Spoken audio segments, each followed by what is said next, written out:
Je vous présente un très beau livre paru chez Gandal Éditions et qui s'appelle La forêt sacrée.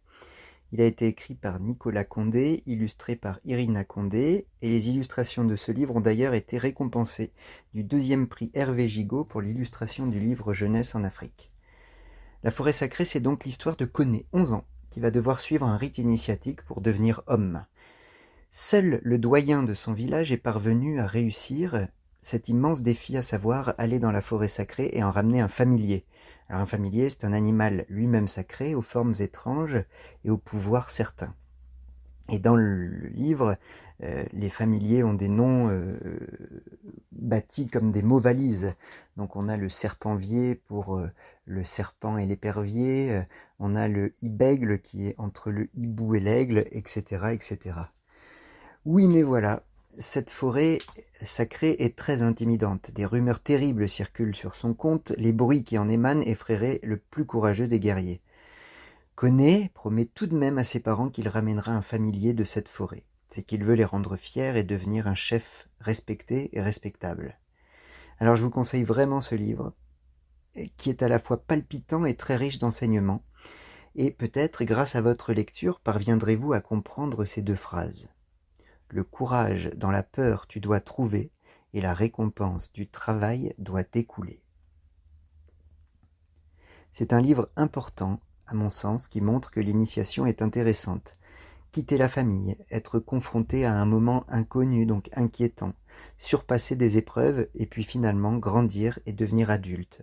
Voilà ce qui est décrit dans cette forêt sacrée. Les illustrations traduisent cette inquiétude dans la forêt en présentant des animaux aux couleurs peu habituelles, plutôt sombres, parfois un peu inquiétantes. Le choix des couleurs appuie aussi certaines émotions qui se dégagent des passages clés, comme la colère du caméléon. Le texte est beau, simplement écrit, et invite à l'humilité, car il ne s'agit pas pour Koné de grandir en se sentant tout-puissant, mais bien au contraire de grandir tout en respectant les autres, la nature.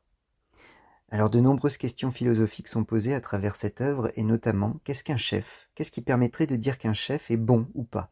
Qu'est-ce que devenir adulte? Doit-on toujours respecter scrupuleusement les règles? Comment s'épanouir individuellement tout en trouvant sa place dans un collectif? Etc. etc.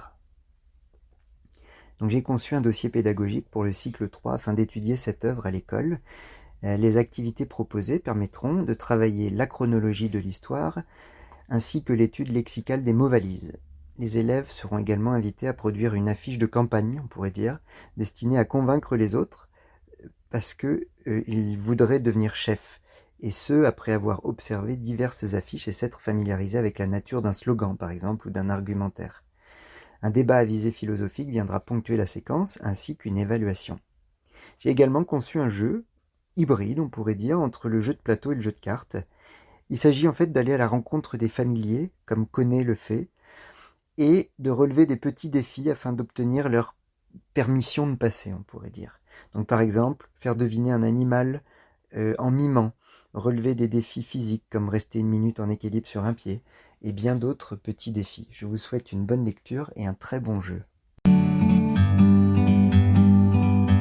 Like a bird on a tree